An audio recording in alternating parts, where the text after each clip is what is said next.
Hello, তোমরা সবাই কেমন আছো? আশা করছি তোমরা সবাই খুব, খুব ভালো আছো। আর হ্যাপি নিউ ইয়ার! ভিডিওটা অনেক দিন আগেই করেছিলাম কিন্তু পোস্ট করা হয়নি। তো আশা করছি তোমাদের নতুন বছর খুব, খুব, খুব ভালো কাটবে। তা আমি যে গেট রেডি উইথ মিটা শেয়ার করছি সেটা একটা অন্নপ্রাশন বাড়ির। তো আমি এই শাড়িটা পরবো ভেবেছিলাম ১ম এ, কিন্তু এই শাড়িটা আমি যদিও বা পরিনি। এই টার্টল নেক গেঞ্জিটা দিয়ে পরবো। তো ১ম এ পরেছিলাম, পরার পরে মানে চেহারাটা তো এল থেকে এক্সেল, এখন মনে হয় ডাবল এক্সেল, ট্রিপল এক্সেল হয়ে গেছে। তো শাড়িটা কিছুতেই আমি যেভাবে পরতে চাইছিলাম সেইভাবে বেড়ে আসছিল না। তো যাই হোক, আমি এই শাড়িটা পরেছিলাম যেটা আমার সোয়েটারটার সঙ্গেও ভালো যাচ্ছে, আর আমি এটার সঙ্গে একটু হালকা মেকআপও করেছিলাম, হালকা না ভালোই মেকআপ করেছিলাম। তো কেমন লাগছে বন্ধুরা আমার মেকআপটা? তো মেকআপ শেখাটা আমার কাজে দিয়েছে এখন মনে হচ্ছে। তো এই পুচকু মেয়েটার আমি অন্নপ্রাশনে গিয়েছিলাম, আর এটা আমার পুচকুটা। হ্যাঁ, তো তোমাদের কেমন লাগছে আমার ভিডিও প্লিজ তোমরা একটু কমেন্ট করো, তাহলে আমি বুঝতে পারবো যে আমার ভিডিও তোমাদের কেমন লাগছে। আর এখানে একটা ড্রিঙ্কসের কাউন্টার ছিল, পাকোড়া ছিল, ফুচকার স্টল ছিল, তারপরে অনেক রকমের স্টল এখানে বসানো হয়েছিল, পানের স্টল ছিল, আইসক্রিমের স্টল ছিল। তো আমরা যেটা হচ্ছে গিয়ে খেয়েছি, এই দেখো পাপড়ি চাট খাচ্ছি।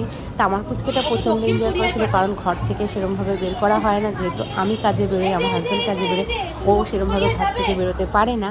আর আজকেও বাইরে বেরিয়ে প্রচণ্ড প্রচণ্ড পরিমাণে মজা করেছে।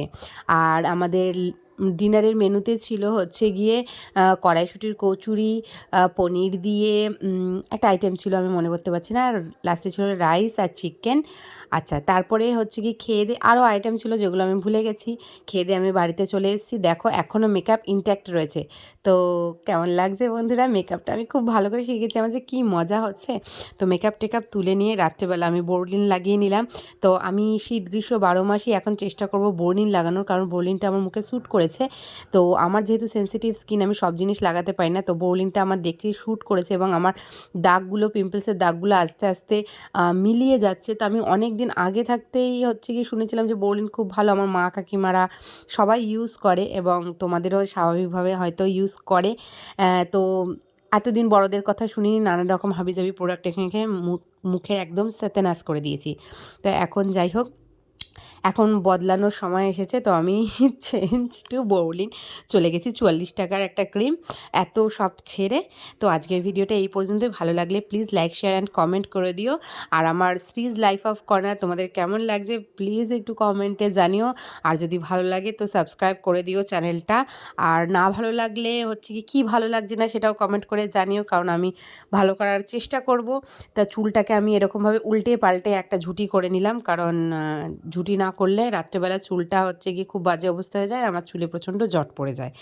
আর আমি হচ্ছে কি যে এত বক বক করে যাচ্ছি, তার মাঝখানে আমার বর বিছানা গোছাচ্ছে, বিছানা পাচ্ছে, আমার ছেলের জন্য বিছানা করছে।